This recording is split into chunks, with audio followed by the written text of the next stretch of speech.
బీసీలకి న్యాయం చేస్తే నేను ఎందుకు బయటకు వస్తాను? పార్థసారథి గారు ఎందుకు బయటకు వస్తారు? ఏమైనా అవకాశం ఉంటే కల్పించండి, వాళ్ళన్నా కొంచెం బాగుపడతారని చెప్పి తెలియజేస్తూ మీ అందరికి కూడా అందరికీ నమస్కారం.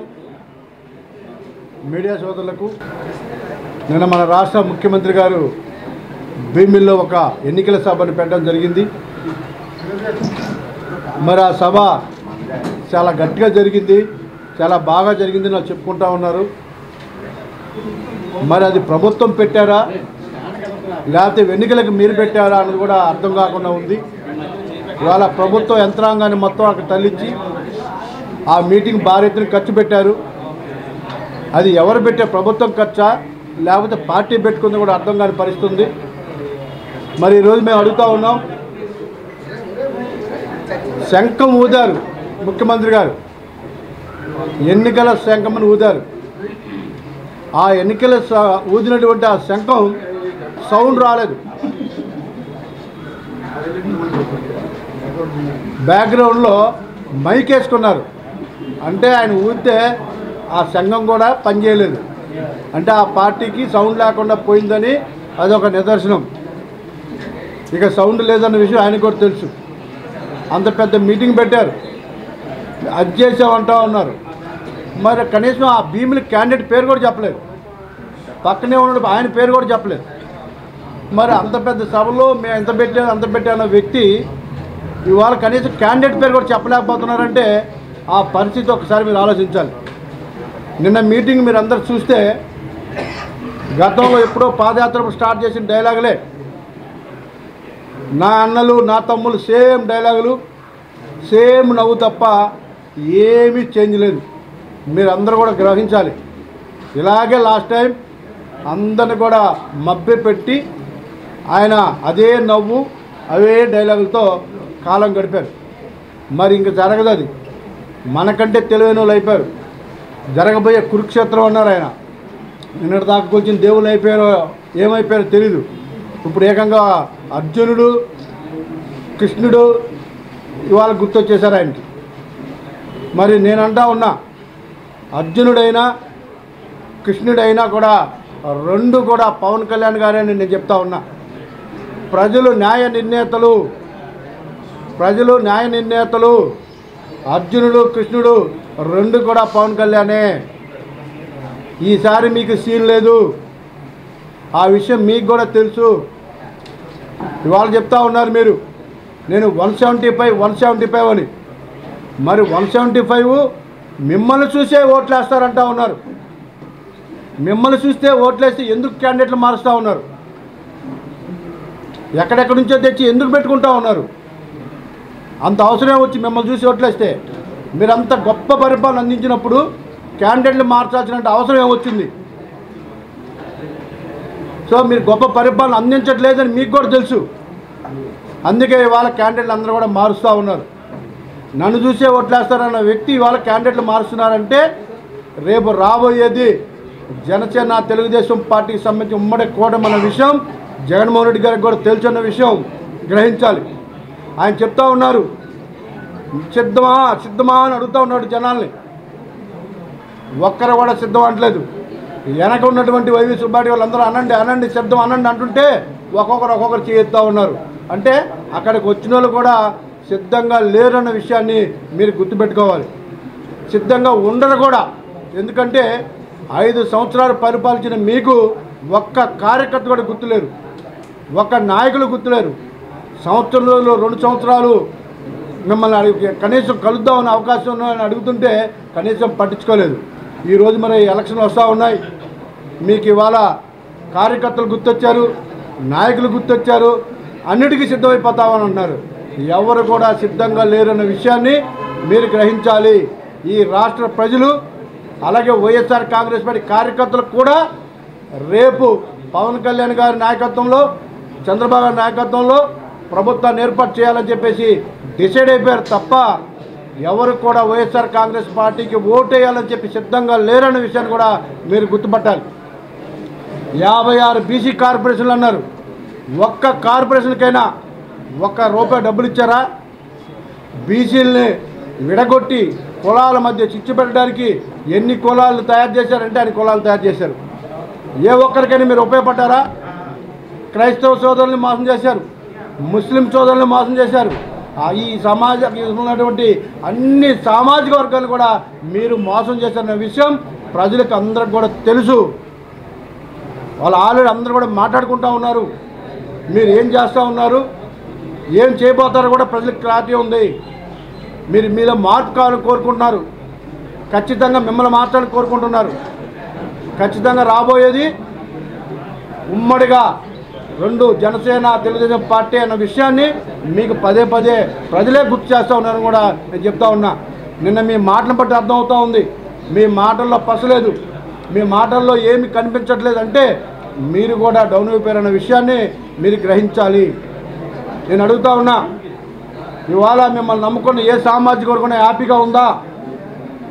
ఒక పక్క రియల్ ఎస్టేట్ కానీ, మరో పక్క కార్మిక వర్గాలు కానీ, మరో పక్క రైతులు కానీ, మరో పక్క ఎంప్లాయీస్ కానీ ఏ ఒక్కరైనా హ్యాపీగా ఉన్నారా?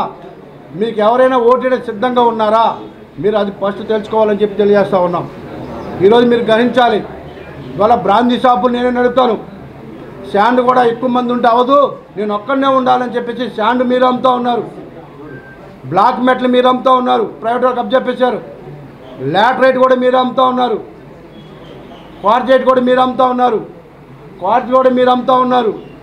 ఏ ఒక్కటి కూడా మిగలనీయకుండా అన్నీ కూడా మీ చేతుల్లోకి తెచ్చుకున్న విషయం ఈ రాష్ట్రంలో ఉన్న ప్రతి ఒక్కరికి కూడా తెలుసని కూడా మీరు గుర్తుపెట్టుకోవాలి.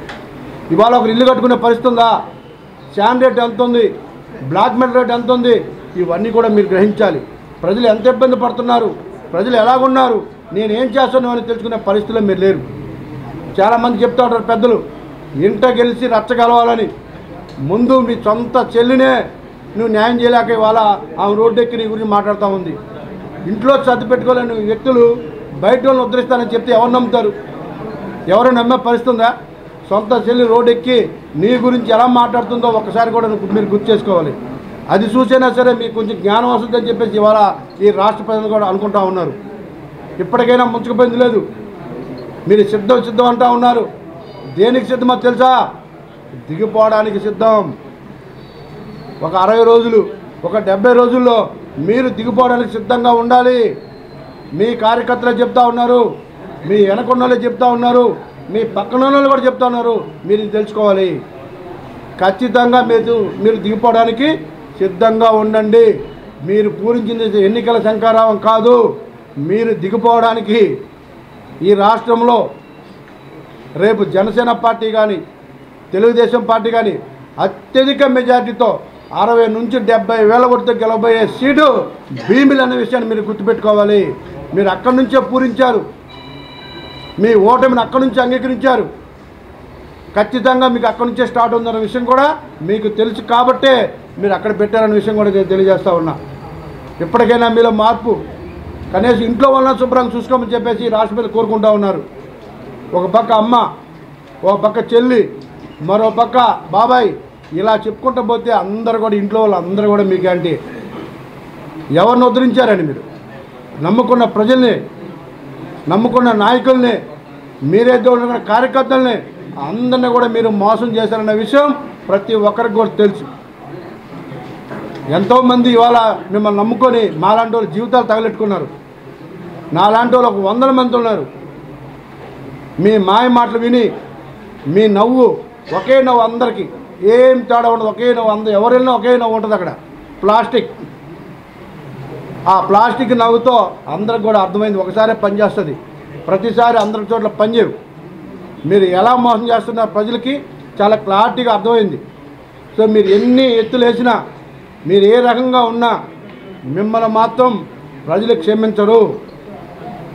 ఇవాళ కులాల మధ్యలో చిచ్చు పెట్టారు, ఏ చెప్పుకుంటూ వెళ్ళారు. ఏ ఒక్కటైనా మీరు చేశారని ఒకటే ధైర్యం చెప్పగలరా?